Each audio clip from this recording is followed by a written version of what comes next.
Good evening. My name is Damien, the tall, friendly atheist dad. That was Victim of Illusion with some snippets from their album Invisible Light. Head on over to victimofillusion.bandcamp.com for some frankly awesome music. So if you liked what you heard there, head on over, support artists directly. Don't feed into the mass media market music machine. Go give them some love, because frankly they deserve some love, man. They were very gracious to let me use their music for both the podcast and the videos. And so the best I can do is promote the life out of their albums. So anyway, yes, my name is Damien, the Tall Friendly Atheist Dad from the Tall Friendly Atheist Dad podcast. Earlier today, I released episode 46, which is a 2,000 plays plus 500 followers special. So in that, I name drop a fair few people, give some thanks, rate the funniest guests I've had on, the warmest guests, the most controversial guests, and announce that I've got some new music happening. Well, there's a new music being played, so I've gone away from Ryzen, who was the funny weird techno band, and I've gone to some Italian prog rock. So if you love some prog rock, you'll love Victim of Illusion. But yeah, you can find them on Twitter at Victim of Illusion, and if you take away the N at Illusion, you'll find them. But no, bandcamp.com. That's it, victimofillusion.bandcamp.com. So anyway, yes, this is part 3 of reading An Atheist Reads Creflo Dollar's Why I Hate Religion, 10 Reasons to Break Free from the Bondage of Religious Tradition. I am in the warm reading bed, but I've also got my son, who is just being a monkey. Yes, he is being a... And please don't spray the water gun near the computer, please. Or the microphone. I don't know if you're bored or hyperactive or what. But anyway, yes. So anyway, if you jump onto the YouTube channel for the podcast, you'll see there's already a couple of videos in the series. And you'll also find there's a fair few videos on other books that I'm reading. I'll probably get back into the Frank Turek series next week. That one's been a bit of a popular one. But so in all seriousness, what are you doing?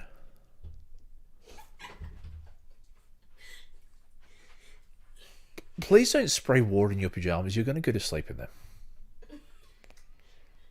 I asked you to go shower. So you don't mind a little bit of water on your clothes to make you wet and disgusting. But when I asked you to go shower and clean yourself, all of a sudden that becomes a problem, right? Can you please either lie down and read with me or go shower? Pick one. Or do something productive, yeah?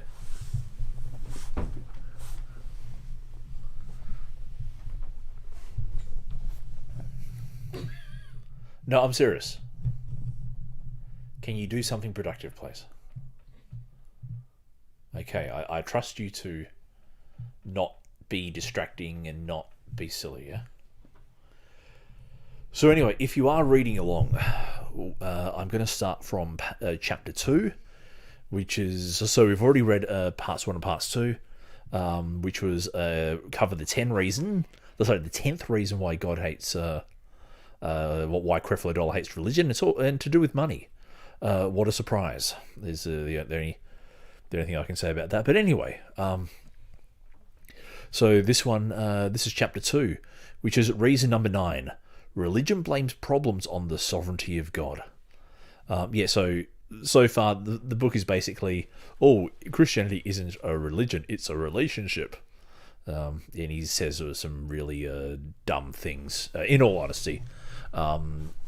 Creflo is a bit of a theological lightweight, and this book really proves it. I would not trust Creflo Dollar in any matters of theology. I'll put it like that. So anyway, if you got the book, feel free to read along. Otherwise, and if you want to leave comments, feel free to leave comments. And by the way, someone has left a comment. Yay! What is that comment? It's my old buddy, a Dean Christian. Hey, Oh, Jesus is the truth. Give me the. Oh, I think if you're serious about jumping on the stream with me, Dean, send me a message and I'll give you the StreamYard link. So anyway, so 3, 2, 1. I often say that excuses are nails used to build the houses of failure.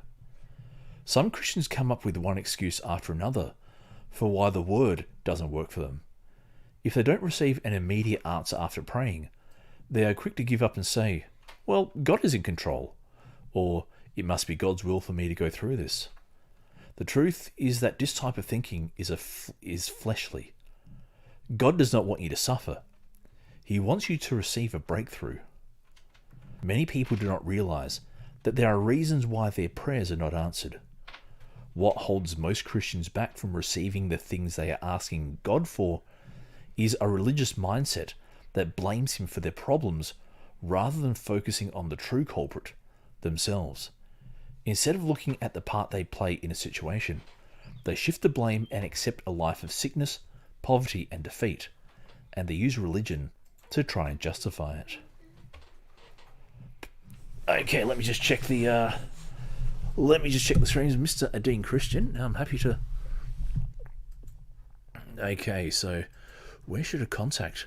Well, look down the bottom and you'll see there's a little banner crawler that shows you 2 ways you can contact me: Twitter at TF80pod, or Facebook /TF80pod. So looks like so if you probably the easiest way would be on Twitter. And Mr. Woyopay also wants to. Oh man, this is I've set myself up for a rumble here. This is awesome. I love this. So yeah, seriously, the easiest way is go to Twitter, twitter.com/TF80pod. You will find me.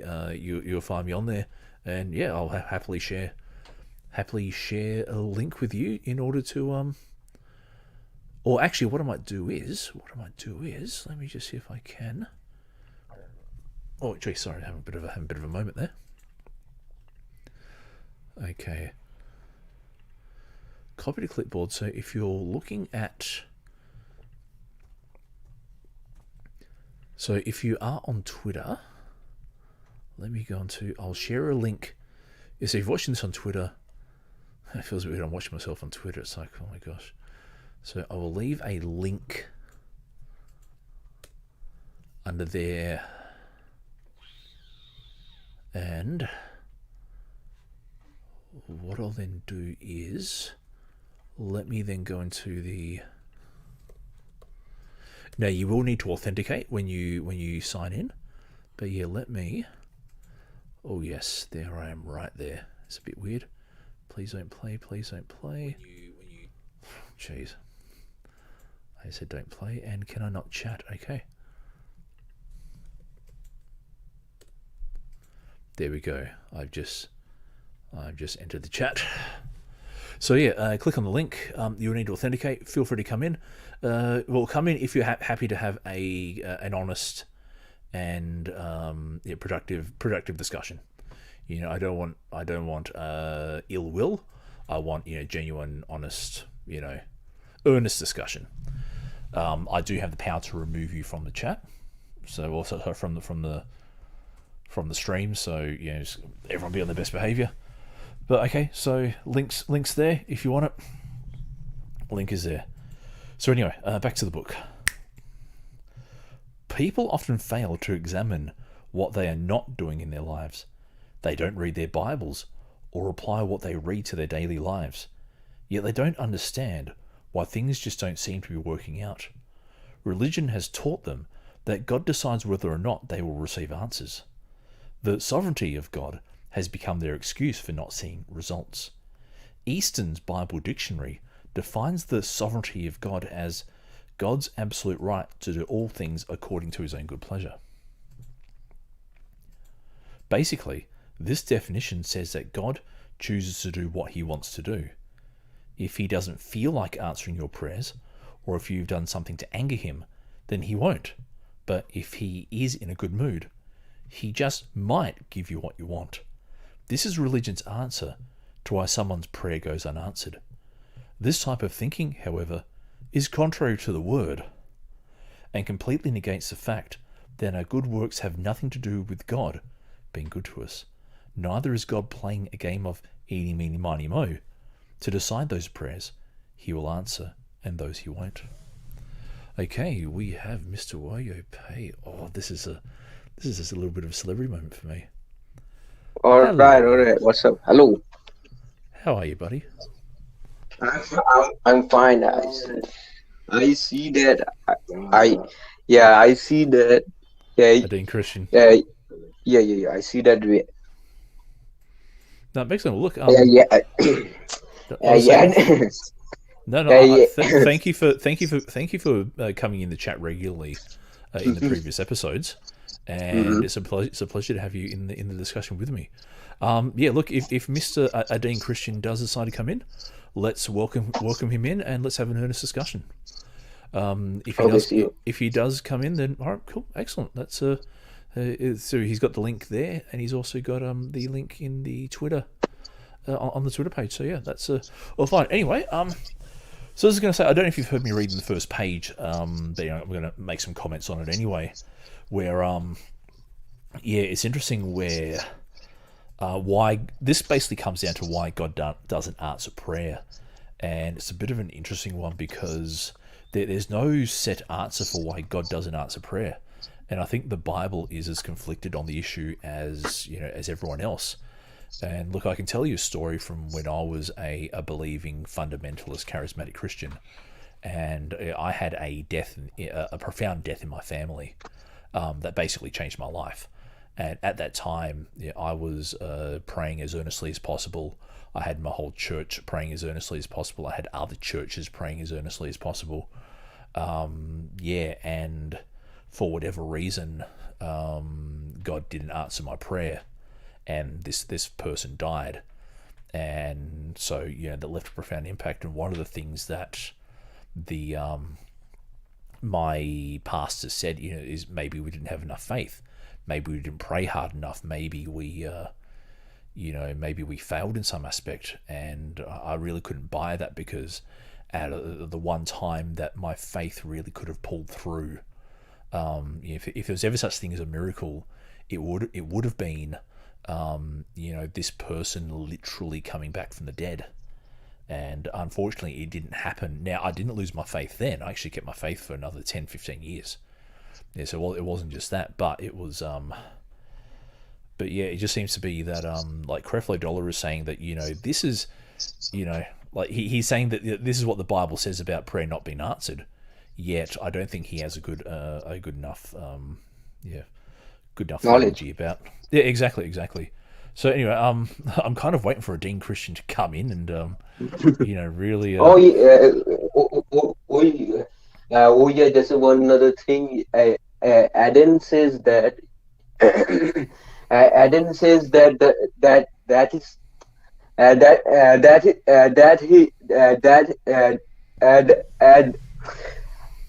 his mic is actually broken for some reason. Sorry, could you say that again?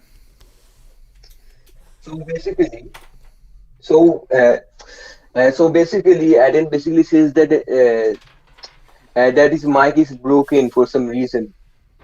Oh, okay. I have seen in some streams. I have seen in some streams, like in that, like in Black Atheist Rants. Yeah. I've come across him once or twice before.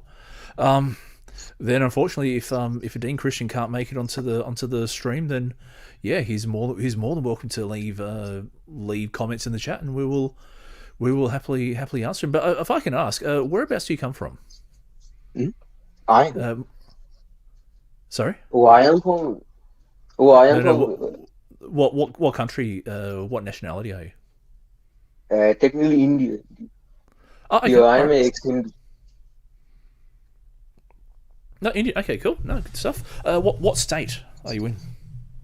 What state? Like Gujarat, Punjab. No, West Bengal, West Bengal. I am from Okay, West Bengal. okay, Bengalese. Okay, cool. Oh, sorry, those accidentally knocked the mic. Okay, well, look, if you can keep an eye on the chat, if a Dean Christian answers, we will happily respond to him. Anyway, so let's get on to the next page of the book. This is headed Lazy Christians. So in 3, 2, 1. Mark 11:24 says, "Therefore I say unto you, what things soever ye desire, when ye pray, believe that ye receive them, and ye shall have them." The key to answered prayer is believing that you have the answer when you pray, because the answer has already been provided by grace, and through your faith you have received it. This is a perfect picture of resting in the finished works of Jesus. Resting in God, or the finished works of Jesus, does not mean inactivity. You rest while you work, knowing with confidence that it is already provided and taken care of. To rest in God is the highest kind of faith. When you pray, you rest in the finished works of Jesus for the answers to your prayer. I'm going to quickly stop here because Oh man, again. yeah, was it like already here? I've noticed that like this is just one verse on prayer, and this is like one verse amongst the whole Bible in regards to how prayers get answered. And again, I'll go back to my I'll go back to my particular example where like I believe for this family member, and I believed already received it and all that kind of stuff, and so I followed this advice, not maybe not literally this advice, but I was I was one of those kind of people that was like the name it and claim it kind of Christians, where and so this really doesn't answer why prayer doesn't get answered. It's just one of those I think we call it a platitude in Pseudo English. science thing. Sorry, say that again. Basically, pseudo science fade, fade healing stuff. Indeed. So let's go back to the book. As Christians, we must not use resting in God as an excuse for laziness. Unfortunately, too many people in the body of Christ only want to say abracadabra and have money suddenly appear out of thin air. Sadly, they are deceived and misinformed. They think they can sit at home and wait for God to bless them. It doesn't work that way. Money doesn't fall from the sky. When it comes to seeing financial increase, there is a role that honest labour plays in that process. God expects you to work. This is clearly spelled out in 2 Thessalonians 3:10. If any would not work, neither should he eat. Laziness and not resting in God while you work disqualify you from receiving a harvest and limits God from moving on your behalf. Listen to the fate of the lazy man in Proverbs 24:30-31. I went by the field of the lazy man, and by the vineyard of the man void of understanding. And behold, it was all grown over with thorns, and nettles were covering its face, and its stone wall was broken down. Even though this man was able to work, his laziness caused his vineyard not to produce a harvest. Anyone who refuses to take care of his or her household and uses religious excuses to cover up slothfulness will experience the same thing. A house in shambles. So this is, again, he's actually got some good advice. Like the whole idea that working towards something is again like a very good principle to have. So I don't think you need the Bible to give you that principle. Earlier today, I actually interviewed one of Australia's most successful professional wrestlers, and he's been training since he was 15, and he's now in his 30s, and he is now like an Australian champion of professional wrestling. And it's like, well, you don't need God to show that hard work gets you results. That's no issue there. But to spiritualize it, I don't think that's yeah, quite wise. What do you have to say about that? Not really much, but yeah, And definitely. no, and I just wonder where our friend Dean Christian has gone. I'm really kind of curious as to where he's gone, because he seems so eager I to think he's going to sleep for now. Okay, well, look, he can listen to this on the YouTube channel after it's been after we've recorded, and he can wake himself up. And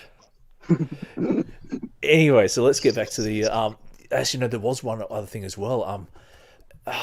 Yeah, it's like I really get the feeling that Creflo Dollar is just putting like he's given like a very how can I say, like a very distorted and very narrow view, and then acting as if that represents the whole of the whole of Christian thought on the yeah, it's just really it's really weird theology. Anyway, back to the book. Only diligent people, those who rest in God's abilities, will reap a harvest, not the people who work only when someone stands over their shoulder, or who only do enough work to avoid termination. Proverbs 6:6-8 says, Go to the ant, thou sluggard, consider her ways and be wise, which having no guide, overseer or ruler, provideth her meat in the summer, and gathereth her food in the harvest. The ant can be admired for its work ethic. No one tells the ant what to do. It is responsible, diligent, and hard-working. However, if we don't rest, then God won't work. But if we rest, then God works. We can't afford to be working and God resting. Let's rest while he works. I'm sorry about that. That's just like really, really strange, theology there. And we have not one but two guests. Well, this is just my lucky night. Wow, this is a. So I'm first going to add biblical account. Good evening. Our God of the Bible exists. What's your response? Well, hello. Firstly, my name is Damien. Your name is? Biblical account, FTW. Okay, and how would you like me to refer? How would you like me to refer to you? Biblical account will do. Okay, sure, no worries. And we did have another person on the. I think Dean actually did pop in, then he popped out because his microphone's broken. So, Mr. Biblical Account, your question was? Our God of the Bible exists. What's your response? Show me the evidence. Make a convincing case that doesn't rely on believing the God of the Bible exists first. Is my response. The definition of our God of the Bible has been made known to you via general revelation. What's your response? I don't What kind agree. Oh, so here's some. Sorry, Mr. Wayope. What kind of what kind of revolution you're talking about? Like from the like from the Bible itself? Now that's pretty baseless statement from the Bible itself. Our God of the Bible exists. What's your response? It doesn't exist by any means. You really have to show evidence for it. If the God of the Bible truly exists, like Yahweh or Jehovah or Elohim, whatever the name is, it. You have been made known his definition. What's your response? What definition? Like like like Yahweh, all powerful, all knowing, all presence. You know,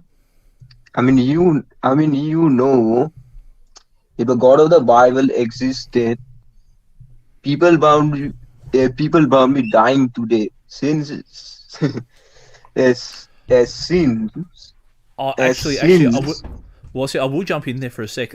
God can exist and suffering still happen. That's they're not necessarily mutually exclusive. Though I think biblical account, your definition, like you actually, if I can just maybe ask a clarifying question, are you talking about a God in general or the God of the Bible? Our God of the Bible exists. What's your God of the response? Bible exists. God of the Bible exists. Well, He actually, just says it. oh, sorry, that's sorry. I was He gonna just say, says it. Repeat. He yeah, just said. He just says it. Repeatedly. yeah. Biblical account. I'm more than happy to have a conversation with you, but I will maybe need to get on from the repeated question. The God of the Bible exists. What's your response? I've given you my response, and Mr. Wayope has given his response. So, but look, if you want to go back, I'll go back to my response now. I did actually say, I think you asked a question about Revelation. Our God of the Bible is awesome. What's your response? No, wait a I second. I will say, sure. the God of the Bible is not awesome. Why? Do you know why? The God of the Bible, the Bible, first off, flagellate cities, kill children, women, and kill all of mankind and flood. How is it awesome? Or do you just, or do you just, or do you, uh, or do you just like his badass, a badass personality, or something like that? So, what is your response, Damien, to this? We'll God say is like eternal. What's your response? God is not eternal. Do you know why? Because, because my brother, God, uh, God got defeated by some iron chariots in the Bible, man. So how is eternal, all powerful, all knowing, also God in the Bible didn't knew that somebody was there. So what is your no, response now? well, actually, no, actually, no. That is omniscient. He was asking the God of the Bible is eternal. What's your response? There is a difference between omniscient and eternal. So I'm happy for you, Omniscient. I'm happy for you to answer the question, but you got to answer the question that he asked. Hmm. Now, if God I is can, not really eternal because God is not really eternal because you see he got basically defeated iron chariots. If God was truly eternal, he could just basically bring them out of existence. There is a okay. difference between murder and killing, and because our God of the Bible is eternal, he has not murdered anyone. What's your response? Well, Oh, actually, really? I'm going to jump in on this one because I do have a there's a biblical account. Could I get you to repeat the question again, please? Our God of the Bible exists. What's your response? Oh, I've already answered that one. So could I get you to move on to there was a Our question God, there's a question you just asked about the difference between killing and murder. our God of the Bible is love. What's your response? Well, actually, that wasn't the question you asked. You asked a question about the difference between. I think you said the God of the Bible He is said eternal. he basically said that if God is eternal, he cannot commit murder, suicide. He basically said that he is so so so basically I mean, he's trying to say that God is eternal and he exists outside of the laws of physics, and suicide and things like that are in the laws of physics, so he cannot do murder or do any wrong. So that's his logic. Yeah, it's okay. And what's all right? That's a bit of a interesting response. I suppose the question is if God is outside the laws of physics, how do you prove his existence? Now, if you take it as an article of faith, I'm happy for you to admit that. but then you're kind of using a double standard for almost everything on Earth. Let's say like a doctor's diagnosis, a scientific study, or even a court of law. We want to be judged by the highest standards possible. Yet what I find for theistic belief is that it requires the lowest standard, which is almost antithetical to the human experience, which is I find so even God being eternal, like how then do you prove that the God of the Bible is eternal? Like, do you believe that the God of the Bible is eternal because the book says so, or because you have independently researched and you have empirical data on hand to establish even what eternal actually is? The definition of our God of the Bible entails many attributes/adjectives. Therefore, it is impossible for all these attributes of his to spawn into existence simultaneously of each other without a cause.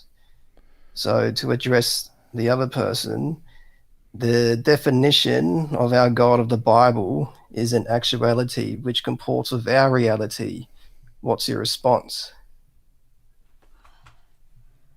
So could I get you to repeat, because I'm a little bit... I'm trying to listen to that as honestly, like I'm not here for a knockdown, drag out debate. I'm trying to earnestly and as honestly understand the question as much as possible. But could I get you to maybe rephrase the question to make it a little bit easier for simpletons like me to understand? Our God of the Bible is perfect. What's your response? That wasn't the question. Our God of the Bible exists.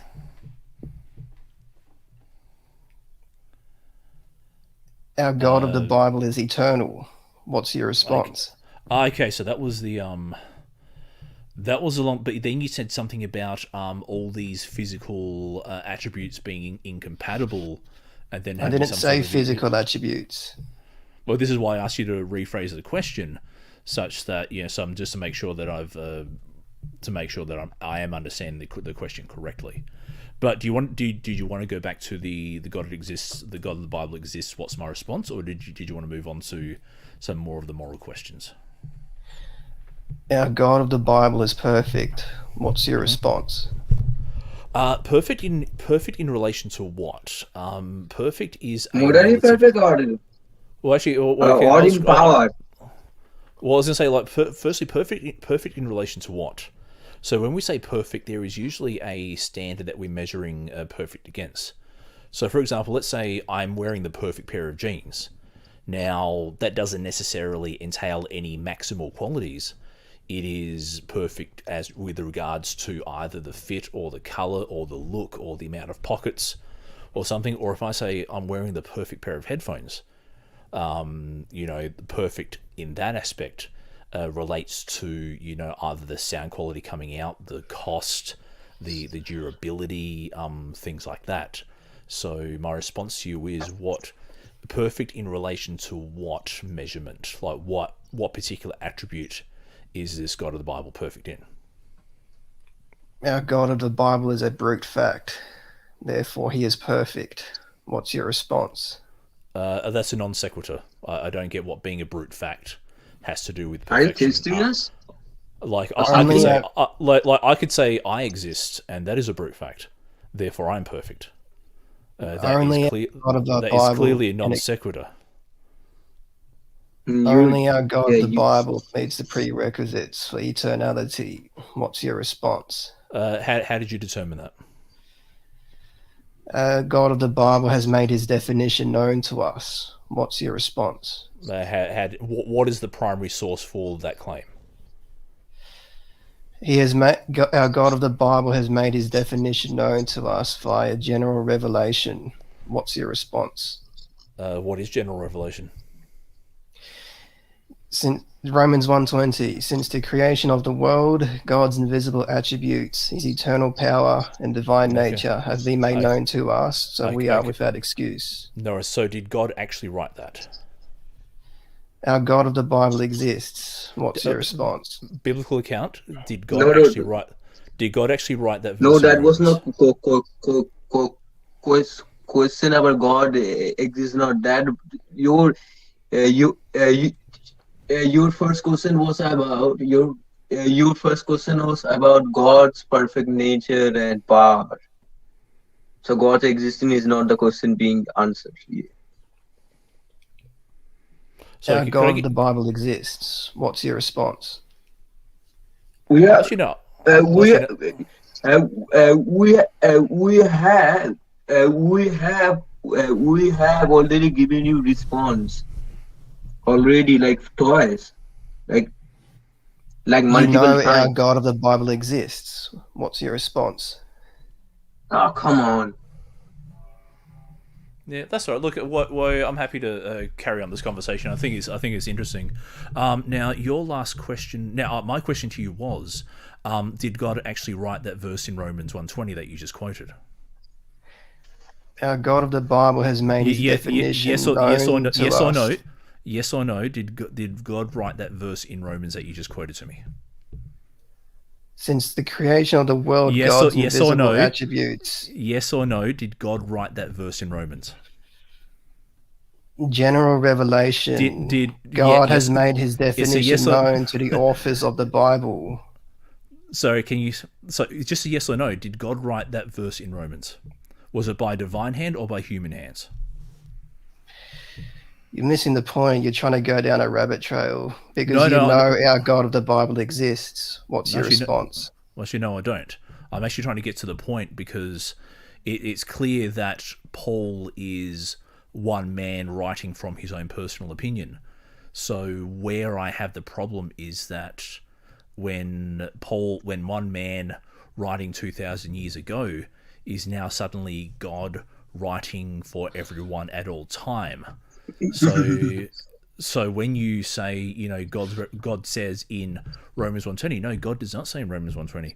It's Paul who's saying in Romans 1:20 in a book that was then compiled into a canon by people in the, I think it's either the 200s or the 300s, and then that book has undergone numerous revisions over time. And I'm kind of familiar with the King James Bible debate. And so yeah, I'm happy to accept the Bible as a product of its time and a product of the culture that it came from, but then for someone like yourself to say that that is God speaking, I would then need to see exactly how you've come to that conclusion that that is God speaking, because God didn't write the book. Actually, I don't know if God wrote any of the text in the Bible. And Paul clearly identifies himself as the author of Romans. So we know and we know Paul isn't God. So I suppose the question is, how did you determine that God wrote Romans 1:20 when it's clearly Paul? Now I'm happy to assume Paul wrote Romans, but why do you? You're putting words in my mouth. You know our God of the Bible exists. That's why you're presupposing his existence for all your questions to be intelligible. What's your response? I'm not presupposing anything. Yes, you are. No, I'm not. I have to say no. I'm Your not. starting premises starts with our God of the Bible as your ontological starting point. No, that doesn't. That Yes. doesn't fit. Doesn't fit at all. I'm sorry. You have been made known the definition of our God of the Bible. What's your response? Sorry to say that. So sorry It's a very incoherent definition, and one that has yet to be proven. My response to that. If you can actually logically prove, if you can prove God exists without assuming he exists, then I'll grant you your point. But when you then say that I know God, like you got a bit snappy with me just then for putting words in your mouth, yet you seem to have no problem putting thoughts in my head that Don't put words in my mouth. I didn't get snappy. I'm using it as a euphemism, my friend. I'm not saying you got angry. I'm just saying that you picked me up before by saying don't put words in my mouth. Well, to paraphrase, but then you seem to have no problem putting thoughts in my head that I don't actually have. Like when you say I presuppose God, no, I don't presuppose God at all, and I don't accept the ontological argument as I don't use anything. I use Western logic as per the scientific method and as per as firstly originally developed by the Greek philosophers back in ancient Greece, and that has been built up through academic research and the questions of philosophy of mind. Our God of the Bible exists. What's your response? My response is, if you're not going to have an honest and earnest conversation, we may need to remove you from the stream. Is that an acceptable outcome for you? Our God of the Bible is impeccable ontotheologically. What's your response? I don't agree. That's the and can you substantiate your claim? There isn't a defeater to our God of the Bible. What's your response? Biblical account. I wish you a good night wherever you happen to be. Yeah, dude, that was so stupid, man. He was basically he was Damien. Yes. Damien, he was basically he was basically repeatedly asking the same question over and over again. Yeah, exactly. This is it's I did kind of get a little bit frustrated with that line of questioning. Now I was going to say, Adine Christian, sorry, I didn't mean to ignore you. If you did still want to come back on, like I did see you pop in before. The problem is though that I'm not always looking at the screen, and I'm looking at the book I'm reading, and I've got my thoughts elsewhere. So if you are listening, and if you do want to come back on, look, if you can come back on and your microphone is working and you can chat, feel free to. Yeah, unfortunately, the problem is the way StreamYard is laid out. Comments, you kind of have to have the eyes in the back of your head to So I did see your private comment, but the problem is I was already focused on the debate. So my sincere apologies, Adine Christian. If you do want to come back on either this chat or another chat, by all means. But yeah, Woyo, that was. I've dealt with presuppositionalists before, and unfortunately, and I usually find that they don't always engage in honest debate. Good conversation.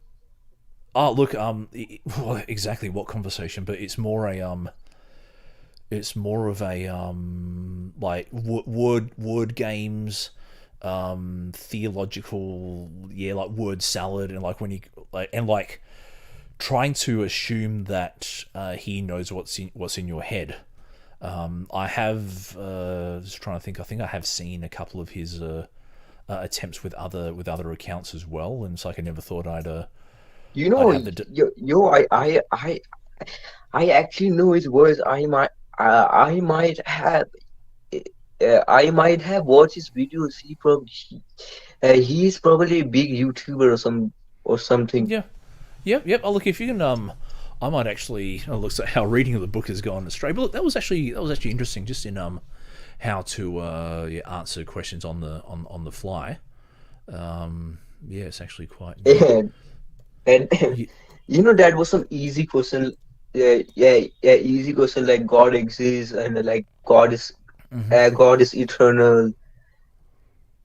And okay. Sorry to interrupt, but I'm just looking at his YouTube account now, and his so he's got 40. So I'm not gonna say anything about numbers, but so he's got 40 subscribers. I'm not saying that's a bad thing. I'm just saying in general, he's got 40 subscribers, and he's got how many videos? 109 videos, and he describes himself as a. So, hello, welcome to my YouTube biblical ministry. I'm a non-denominational biblical Christian presupposition. Okay, so he was a pre-sub. Okay, he was a priest. He was a pre-sub. Yeah, and I could tell by the line of questioning, but I could tell he was a pre-sub by the fact that, like when I asked him for evidence, he didn't come back with, well, hold on, this is, we can look at the Kalam cosmological argument or the fine-tuning argument, or, we have all this research. What it was you already know God, therefore, what's your evidence that God doesn't exist? And I said, well, mate, I don't. And that's kind of when I said, like, when he said, you're putting words in my mouth, then I said, then I accused him of saying you put him, and then, just look, there's a reason I've banned him from the studio, and so I actually went ban. So you should have banned him. Like, I didn't just kick him off. I banned him because I like. Right. If he was, I suppose, a bit more earnest, like I said, I'm happy to have these kind of conversations. I actually don't mind them, but it's just that if you're going to come on and be a jerk, through the way of putting it, then and then like I'm trying to explain the concept of philosophy of mind to someone, and like how Western logic has progressed from the ancient Greeks all the way through the medieval times, all the way through the Victorian times when the scientific method really came into being. All this kind of stuff. It's like, well, that's like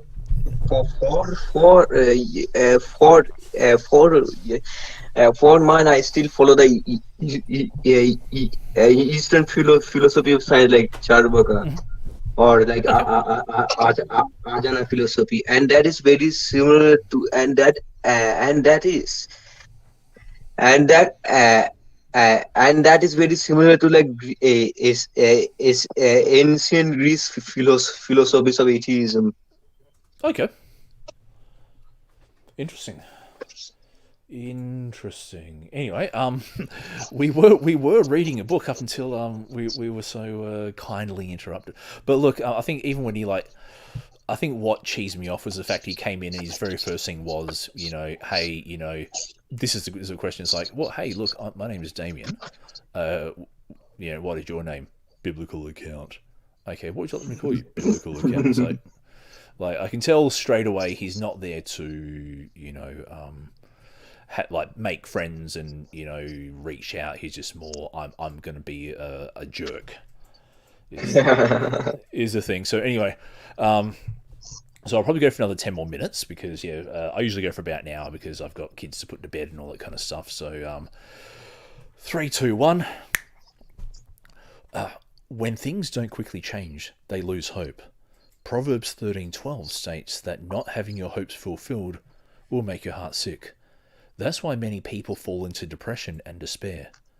Proverbs 21:25 says, "The desire of the slothful killeth him, for his hands refuse to labour." Nothing moves God like a believer who decides to step out in faith. But if you don't do your part and work, you won't see results. Once you begin to do something, however, God is able to bless the work of... Hey, look who we have here.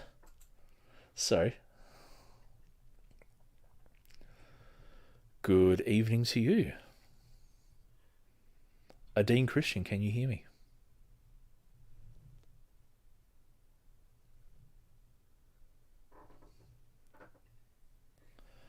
Hello, Dean.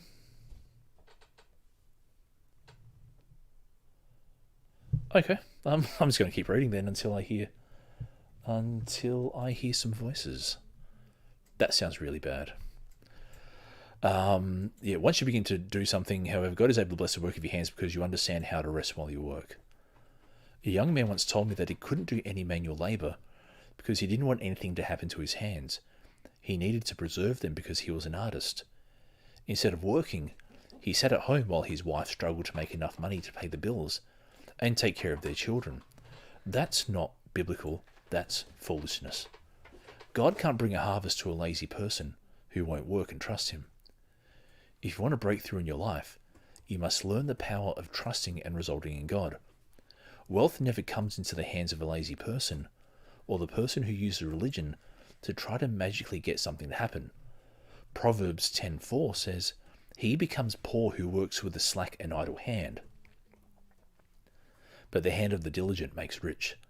I believe you must be diligent in rest while you work. Now, Woyo, are you there? Yes, and he basically, he was basically saying that Jesus is the way of life and atheism is false and what? And then he left. Okay, that's I would have liked him to actually said. I saw him briefly change his name, and it's like, well, I'm not. He's So Yeah. let me Okay. say he basically uh, s- uh, so so he basically talks by changing his name. Okay. He says that. So Eden Yeah. basically says that his mic is broken or my voice is cringe. Yeah. Okay. Dean Christian, I'm more than happy to have you on the stream, but I do kind of need you to say something as well. Like, if you're just going to come into the stream and change your username, you're actually going to get more value out of adding comments. Because, as I said, like, if I see your comments, I'm more than happy to put them on the screen, especially if they're relevant to the point we're making. If you just change your name, one, it's like in a really small box that doesn't have many characters. So there's that. So you can actually get more, you can actually say more by typing in the comments. That's probably the best way. But also, coming onto a stream and typing, let's say, Jesus is the Lord, that's not making a case. That's just making a claim. Like, let's say, for example, I jumped on your stream and I said, Vishnu is Lord. Now, would that convince you that Vishnu is Lord? And I would say, no, that wouldn't convince you. And so you jumping onto my stream and saying Jesus is Lord, that is, that means nothing to me. It's just me. You're making a Man, claim. if I man, And that yeah, happened to me with. I mean, that happened to me one of with like a new Hindus that came to my uh, that came to be and quoting like Bhagavad Gita versus saying that as yep. as as saying that Krishna is omnipotent, omniscient, and omnipresent, and all knowing and all power, divine nature, and he wrote basically the Bhagavad Gita, not the Bhagavad Gita, but the Bhagavad Gita was written by Vyasa in 5,000 years ago. Yes, so goes back a fair way. Goes back a fair way. Yeah. And this is the thing. Like you say, if you want to have that productive, like, I don't know if you're impressing Jesus by like jumping onto streams and typing random things, or like jumping onto streams and just being a jerk. Like, I don't know. Like, if God is the God of, if the fruit of the Spirit is love, joy, peace, patience, kindness, goodness, gentleness, faithfulness, and self-control, then I think jumping on the streams and going, the God of the Bible exists, what's your response? That isn't, that's probably not in keeping with the fruit of the Spirit. I think, and it's especially when it says in Isaiah, let us reason together. I like that. If we can come in and reason together, like, if you can evidentially prove the case for God, fantastic. But yeah, I'll say though that if someone says to me God exists, then I would go like, then prove it without assuming it, because what I've found is that most cases for the existence of God rely on the assumption that God exists in the first place. So you kind of have to believe God exists to prove that God exists. Whereas, like, for example, Joe Biden, I don't need to believe he exists for the proof that he exists. There are numerous ways we can prove that Joe Biden exists. Like, regardless of how you feel about him, like, we can prove that. Or, Narendra Modi, we know he exists. We don't need to believe in an ancient text, and we don't need to reclassify the laws of physics to know that Prime Minister Modi. The only way the only way we can really prove it like that ancient people is by archaeology and this descendants of the DNA. But a descendants of the DNA is kind of a tricky one. But archaeology is the best way of proving someone's someone someone's existence in ancient times.